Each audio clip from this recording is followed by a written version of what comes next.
منگول سلطنت کا بانی چنگیز خان کون تھا؟ ناظرین، بادشاہ یا شہنشاہ کا مطلب آپ کے نزدیک کیا ہے؟ کہیں کا حکمران یا پھر کسی سلطنت کا سربراہ؟ لیکن دنیا میں کچھ ایسے ادوار بھی گزرے ہیں جن کے شہنشاہوں اور بادشاہوں نے پوری دنیا پر راج کرنے کا خواب دیکھا۔ کچھ تو کامیاب ہوئے، لیکن کچھ کامیابیوں کے ساتھ ساتھ شہرت کی بلندیوں کو بھی اپنے نام کر گئے۔ ان میں ایک نام چنگیز خان کا ہے، جس کے بارے میں مشہور ہے کہ انہوں نے 20 سے زیادہ شادیاں کی، 200 سے زائد بچے ہیں، لیکن ان میں سے کوئی بھی اس کا جانشین نہیں بن سکا۔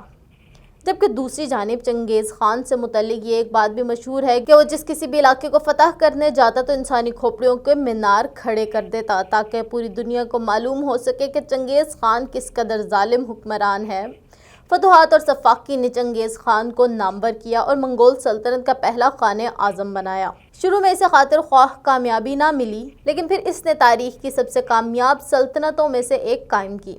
اس کی موت کے بعد اس کے جانشینوں نے فتوحات کے سلسلے جاری رکھے اور بالآخر منگول سلطنت کرۂ ارض پر دنیا کی سب سے وسیع سلطنت بن گئی۔ صدیوں کے بعد قائم ہونے والی سلطنت برطانیہ وسعت میں اس سے بڑی تھی۔ آج کی اس ویڈیو میں منگول سلطنت کے بانی چنگیز خان کے بارے میں آپ کو دلچسپ حقائق بتائیں گے۔ دوستو، چنگیز خان شمالی وسطی منگولیا میں 1162 کے لگ بھگ پیدا ہوا۔ اس کا پیدائشی نام تموجن بورجنگین تھا۔ اس کا باپ منگولیا کا ایک چھوٹا سردار تھا۔ اس کے باپ یسوخائی بہادر نے اس کی ماں ہویلن کو اغوا کر کے اس سے شادی کی تھی۔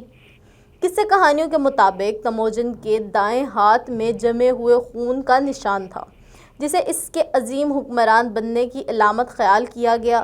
البتہ شروع میں اس نے کوئی ایسی قابل ذکر کامیابی حاصل نہ کی تھی جس سے اندازہ لگایا جا سکتا تھا کہ وہ فاتح عالم بنے گا۔ اس کی عمر صرف 9 برس تھی جب اس کے باپ حریف تارتار قبیلے نے قتل کر دیا۔ اس کے نتیجے میں تموجن کی ماں اوراس کے بھائی بہنوں کو اس کے قبیلے نے بے آسرا چھوڑ دیا۔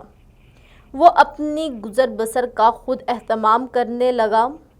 16 برس کی عمر میں اس نے بورتے سے شادی کی۔ اس طرح اس کے قبیلے کونکیرات سے اتحاد قائم کر لیا۔ دوسری طرف ہویلن کے قبیلے مرکٹ نے اپنے قبیلے کی عورت کے اغوا کا بدلہ لینے کا فیصلہ کیا۔ نتیجتاً بورتے کو اغوا کر کے قبیلے کے سردار کے حوالے کر دیا گیا۔ تموجن کے لیے یہ قابل قبول نہیں تھا۔ اس نے اس کی واپسی کی منصوبہ بندی کی۔ اس کی کارروائی کامیاب رہی اور وہ بورتے کو اٹھا کر گھر لے آیا۔ اس کے بعد اس کا بیٹا جوجی پیدا ہوا۔ دوستو، اس کامیابی سے حوصلہ پا کر اس نے منگولیا کے سرسبز میدانوں میں ایک سے دوسرے مقام پر منتقل ہونے والے خانہ بدوش قبائل کو متحد کر کے جستجو شروع کر دی۔ ہر بار جس قبیلے کو شکست ہوتی، اس کے رہنما کو قتل کر دیا جاتا اور باقی مردوں کو تموجن کے قبیلے میں ضم کر لیا جاتا۔ صرف تارتاروں کے ساتھ یہ سلوک نہیں کیا گیا کیونکہ انہوں نے تموجن کے باپ کو قتل کیا تھا۔ بدلہ لیتے ہوئے اس کا قتل عام کیا گیا۔ اب تموجن خطے میں متعلق العنان حکمران بننے کی راہ پر چل نکلا تھا۔ 1205 تک تموجن منگولیا کے سرسبز میدانوں کا حاکم بن چکا تھا۔ ایک سال بعد مختلف قبائل کے نمائندگان کا جرگہ منعقد ہوا۔ اس میں تموجن کو چنگیز خان کا لقب دیا گیا، جس کا مطلب ہے دنیا بھر کا حکمران۔ ناظرین، چنگیز خان نے باقاعدہ طور پر منگول سلطنت کو ایک مضبوط سلطنت کے طور پر متعارف کروایا اور فوج کی تنظیموں کے ساتھ ساتھ دیگر اداروں کو بھی مضبوط بنیادوں پر کھڑا کیا۔ اس نے فوج کی تنظیم کے جو اصول مقرر کیے وہ صدیوں تک عسکری ماہرین کے لیے مشعل راہ کا کام کرتے تھے۔ بعض لوگوں کا خیال تھا کہ اس کی طاقت کی بنیاد عقیدہ ہے۔ چنگیز خان کو منگوتی کوکو تنگری کا نمائندہ قرار دیا گیا تھا۔ یہ منگولوں کا سب سے عظیم دیوتا تھا۔ اس کے بعد چنگیز خان کی حیثیت مقدس ہو گئی اور یہ خیال کیا جانے لگا کہ دنیا پر اس کا قبضہ جائز اور دیوتا کا حکم ہے۔ دوسری طرف ماہرین کا خیال ہے کہ فتوحات کا سبب نئی منگول شناخت کو مضبوط بنانا تھا۔ چند دیگر کا خیال ہے کہ منگولوں کی بڑھتی ہوئی آبادی کی ضروریات پوری کرنے کے لیے فتوحات لازمی تھیں۔ دوستو، چنگیز خان کا پہلا ہدف شمال مغربی چین کی بادشاہت شی شیا بنی۔ اس مہم کا آغاز 1207 میں ہوا اور 2 سال بعد اس کا نتیجہ برآمد ہو گیا۔ حاکم نے چنگیز خان کے سامنے سر تسلیم خم کر دیا۔ اس کے بعد منگولوں کی نظر میں جین سلطنت آئی، جس کے حکمران کے قبضے میں چین کا شمالی حصہ تھا۔ اس مہم کا آغاز 1211 میں ہوا اور یہ تقریباً 20 برس جاری رہی۔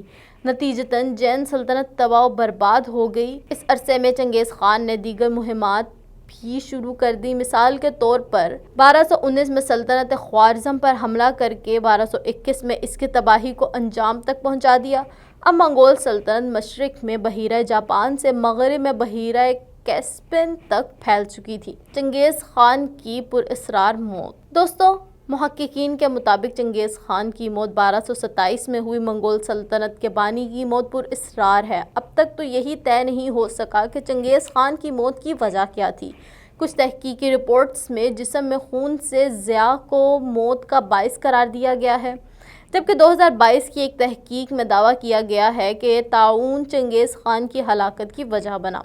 مگر اس سے بھی ہٹ کر متعدد وجوہات اس عہد کے لوگوں کی جانب سے بیان کی گئیں، جیسے کہ ایک کہانی میں دعویٰ کیا گیا کہ چین کے ایک قبیلے سے تعلق رکھنے والے شہزادے نے چنگیز خان پر خنجر سے وار کیا اور جریان خون میں منگول سلطنت کا بانی چل بسا۔ جیسے چنگیز خان کی موت پراسرار تھی، ویسے ہی اس کی مدفن کی جگہ بھی نامعلوم ہے۔ 1227 میں موت کے بعد بھی 8 صدیوں سے چنگیز خان ماہرین آثار قدیمہ کے لیے ایک معمہ ہے، کیونکہ آج تک اس کا مدفن دریافت نہیں ہو سکا۔ ناظرین، چنگیز خان کی جنگی مہمات میں لاکھوں انسان قتل ہوئے اور کئی شہر تباہ و برباد ہو گئے۔ بہرحال اس سارے عمل سے چند ایک فوائد بھی حاصل ہوئے۔ مثال کے طور پر مشرق اور مغرب کے مابین تجارتی سلسلہ اثر نو قائم ہوا، کیونکہ شاہراہ ریشم منگولوں کے کنٹرول میں آ گئی تھی۔ علاوہ ازیں باقاعدہ ادائیگی کرنے اور وفادار رہنے پر منگول سلطنت کے باج گزاروں سے اچھا سلوک کیا جاتا تھا۔ سلطنت میں مذہبی آزادی تھی اور اس پر یسہ کہلانے والا قانون یکساں لاگو ہوتا تھا۔